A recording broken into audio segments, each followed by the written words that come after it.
Bonjour à tous et à toutes, et bienvenue dans les feuilletons de la médiathèque. Cette émission est produite et réalisée par le réseau des médiathèques de Quimper-Bretagne occidentale. À l'occasion des 80 ans de la Libération, nous avons eu envie de partager avec vous l'histoire méconnue des bibliothèques pendant la Seconde Guerre mondiale. Si vous n'avez pas encore écouté les 3 épisodes précédents, je vous conseille de le faire dès à présent. Cela vous permettra de mieux comprendre le contexte des évacuations de documents, la politique culturelle nazie et les pillages massifs des bibliothèques françaises. Maintenant, plongez avec moi dans ce 4e épisode, Censure et lecture sous l'occupation.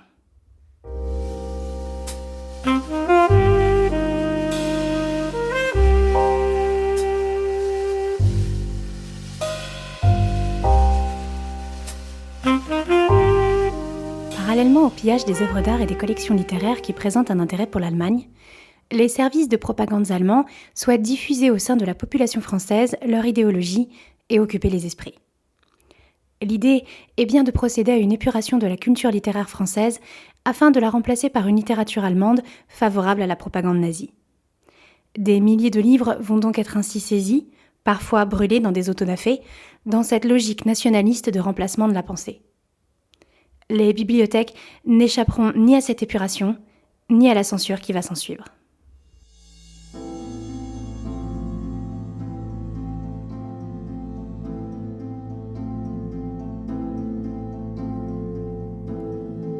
Comme pour les pillages, la censure est favorisée par une administration conséquente, divisée en groupes et sous-groupes, qui là aussi se font parfois la guerre entre eux.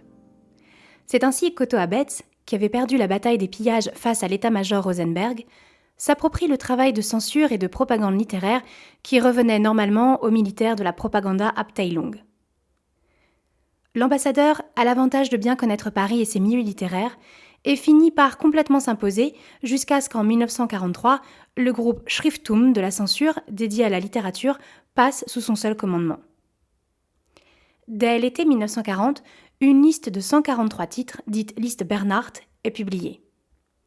Elle recense des ouvrages considérés comme anti-allemands, anglophiles, anti-national-socialistes ou juifs.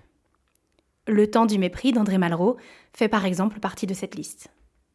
Plus de 700 000 ouvrages sont confisqués par les Feldkommandantur et les sections de la gendarmerie secrète Geheime Polizei, aidées par la police française dans les librairies, les maisons d'édition et les bibliothèques de la zone nord.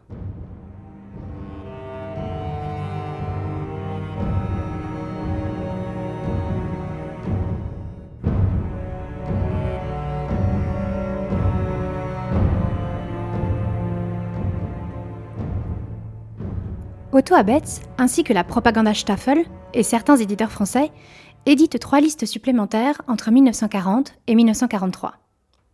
Si l'occupant tend à laisser penser que les éditeurs français sont les seuls à l'origine de cette liste et de la censure, la réalité est plus nuancée. Entre les saisies et le sort réservé aux grandes maisons d'édition comme Kallmann-Lévy, d'abord mise sous tutelle avant d'être complètement arianisée, la soumission était de mise si elles voulaient poursuivre leurs activités. La première liste auto de 1940, consultable en reproduction à la médiathèque Alain Gérard grâce aux archives municipales de Quimper, regroupe 1060 titres. En introduction, nous pouvons lire. Il s'agit de livres qui, par leur esprit mensonger et tendancieux, ont systématiquement empoisonné l'opinion publique française. Sont visées en particulier les publications de réfugiés politiques ou d'écrivains juifs qui, trahissant l'hospitalité que la France leur avait accordée, ont sans scrupule poussé à une guerre dont ils espéraient tirer profit pour leurs buts égoïstes.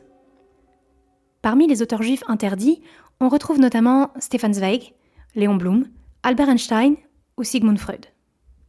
Cependant, ils ne sont pas les seuls visés par cette censure.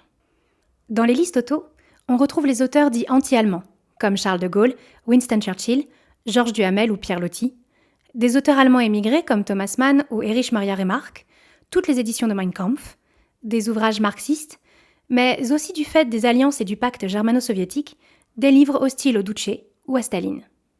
La deuxième liste, publiée en juillet 1942, élèvera le nombre à 1170 titres interdits.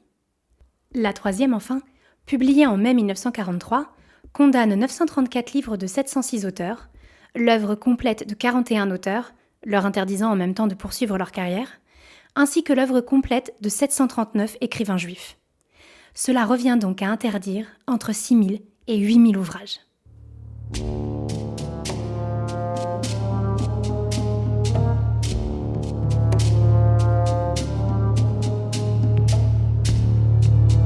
Les bibliothèques scolaires ne seront pas épargnées, puisque Abel Bonnard, ministre de l'Éducation sous Vichy, ordonne leur épuration complète. L'édition est mise sous clé et aucun nouvel ouvrage ne peut sortir sans l'approbation de la propaganda, qui a toujours le dernier mot, même si la censure préalable est organisée par le gouvernement de Vichy et ses collaborateurs.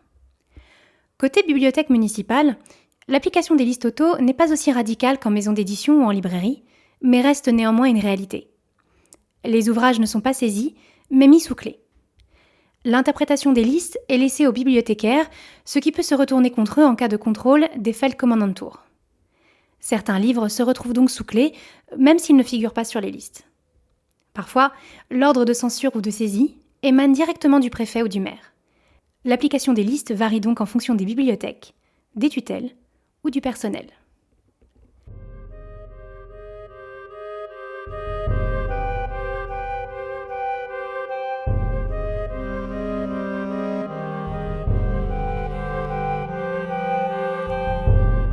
Il est très compliqué de déterminer ce qui relève du zèle et de la collaboration pure, idéologique, antisémite ou anticommuniste, de la peur ou de la ruse.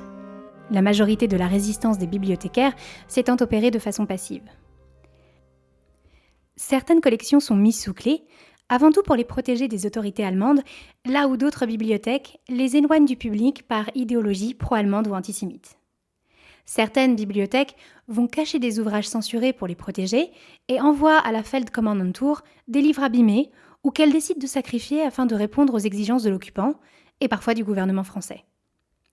D'autres continuent à fournir des juifs en lecture alors même qu'ils n'ont plus le droit de venir à la bibliothèque.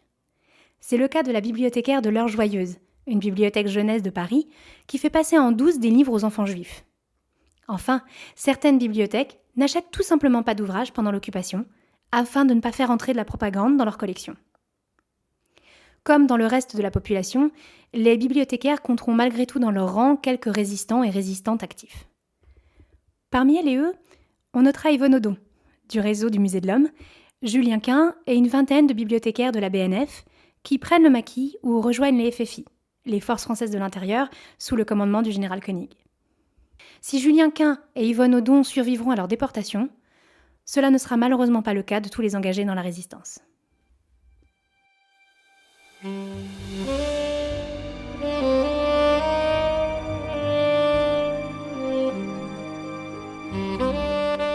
C'est la fin de ce 4e épisode consacré à l'histoire des bibliothèques françaises pendant la Seconde Guerre mondiale.